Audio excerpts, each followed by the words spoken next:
एक बार फिर सत्ता की गाड़ी बिहार में चल पड़ी है, लेकिन इसकी चाबी नीतीश कुमार के पास ही है। नीतीश कुमार ने जरूर इस बार बीजेपी का दामन थामा है, अपनी पुरानी जगह पर लौट आए हैं, लेकिन इसकी चर्चा बिहार में हो रही है और इसके क्या मायने निकाले जा रहे हैं, आगे भविष्य क्या तय करेगा, वो इस रिपोर्ट में हम आपको समझाते हैं। मैं नीतीश कुमार तत्वनिष्ठा से ज्ञान करता हूं। पाटलिपुत्र का संग्राम रविवार को लग गया विराम।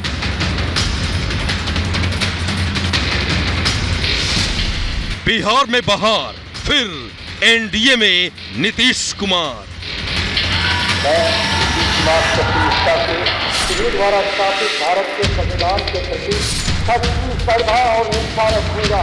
बिहार में बीते कई दिनों से जारी सियासी खींचतान का रविवार को निर्णायक अंत हो गया और खत्म हो गया जेडीयू और आरजेडी के बीच सत्ता की रस्साकसी का सस्पेंस, जिसने जाड़े के मौसम में भी पूरे देश को सत्ता की तपिश का खूब एहसास कराया, जिसने उन सभी कयासों को सही साबित कर दिया जिसकी आहट पटना में सत्ता के गलियारों से पहले से ही मिलने लगी थी।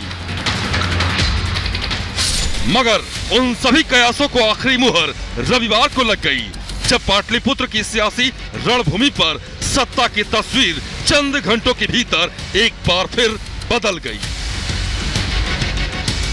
जहां 17 महीने के बाद नीतीश कुमार ने फिर पाला बदलते हुए महागठबंधन से हाथ छिटककर एनडीए में घर वापसी कर ली और 9वीं बार सूबे के मुख्यमंत्री पद की शपथ ली। मैं विधि द्वारा स्थापित भारत के संविधान के प्रति सच्ची श्रद्धा और निष्ठा रखूंगा।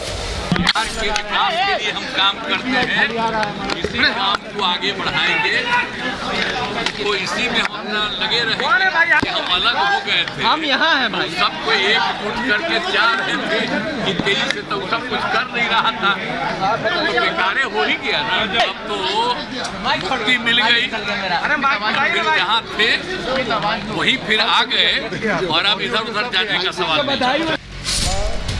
नीतीश कुमार के नए साथी के रूप में बीजेपी ने अपने प्रदेश अध्यक्ष सम्राट चौधरी और नेता प्रतिपक्ष विजय कुमार सिन्हा को सरकार में बड़ी जिम्मेदारी दी है, जहां नई सरकार में दोनों नेताओं ने डिप्टी सीएम पद की शपथ ली है। मैं सम्राट चौधरी ईश्वर की शपथ लेता हूं कि मैं विधि द्वारा स्थापित भारत के संविधान के प्रति सच्ची श्रद्धा और निष्ठा रखूंगा। इसके अलावा कैबिनेट मंत्रियों के तौर पर बीजेपी से प्रेम कुमार, जेडीयू से विजय चौधरी, विजेंद्र यादव और श्रवण कुमार, हिंदुस्तान अवाम मोर्चा से जीतन राम मांझी के बेटे संतोष कुमार सुमन और निर्दलीय विधायक सुमित कुमार सिंह ने शपथ ली। शपथ ग्रहण के साथ ही नीतीश कुमार ने नई सरकार का भी गठन कर लिया। ऐसे में नीतीश कुमार 9वीं बार मुख्यमंत्री तो बन गए, लेकिन इससे मजबूती जेडीयू को नहीं बल्कि बीजेपी को मिली है।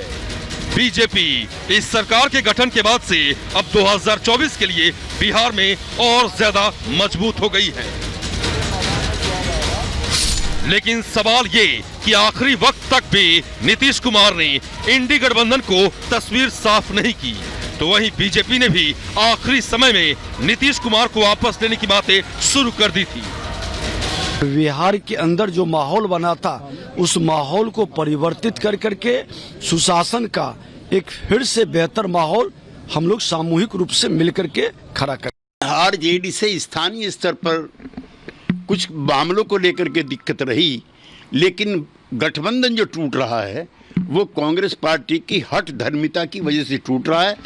आरजेडी को इस बात की भनक तो लगी गई थी, लेकिन आरजेडी को फिर भी उम्मीद थी कि किसी भी तरह से नीतीश कुमार अपना फैसला बदल लेंगे और इंडी गठबंधन के साथ बने रहेंगे।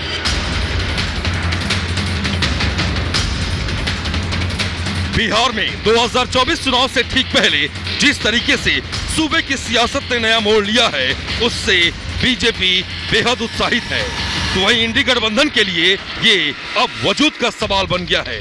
ऐसे में देखना दिलचस्प होगा कि बिहार की सियासत में नई करवट का 2024 पर क्या असर पड़ता है।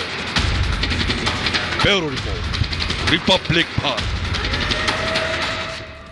और कभी नीतीश कुमार के बेहद करीब रहने वाले उपेंद्र कुशवाहा नाराजगी के चलते अलग हो गए थे, लेकिन अब बयान दे रहे हैं, कह रहे हैं कि बिहार के लिए ये एक अच्छा फैसला है, 40 में से 40 सीटें जीत करके आएंगे, ये उनकी तरफ से कहा गया। उपेंद्र कुशवाहा नाराज थे, जिसकी वजह से वो अलग हो गए थे, लेकिन अब जैसे ही नई सरकार का गठन हुआ है, नई सरकार के गठन के साथ ही बिहार के लिए उन्होंने ये एक अच्छा फैसला करार दिया है। उन्होंने कहा है कि प्रधानमंत्री मोदी जी के नेतृत्व में 40 में से 40 सीटें जीत करके आएंगे।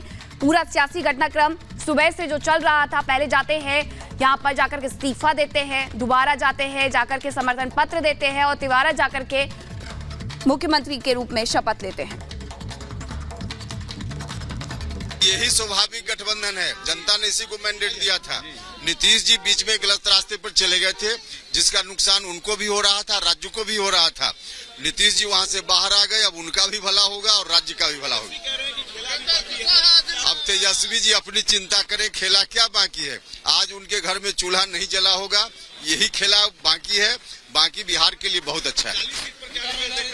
100% 40 में 40 सीट एनडीए जीतेगा प्रधानमंत्री जी के नेतृत्व में, इसमें कहीं कोई कंफ्यूजन नहीं है। चिराग पासवान है, वो भी इसी तरीके का बयान दे रहे हैं। उनका कहना है कि लोकसभा की 40 सीटें जीतेंगे। उम्मीद है बिहार सिर्फ खेला में उलझकर नहीं रह जाएगा, क्योंकि उसके पहले चिराग पासवान का बयान आया था जिसमें उन्होंने कहा था कि भले ही बीजेपी के साथ आ गए हैं नीतीश कुमार, लेकिन ज्यादा खुश नहीं है, ये बात भी कहते हुए नजर आए थे। लेकिन अब कह रहे हैं कि 40 में से 40 सीटें लोकसभा की जीतेंगे।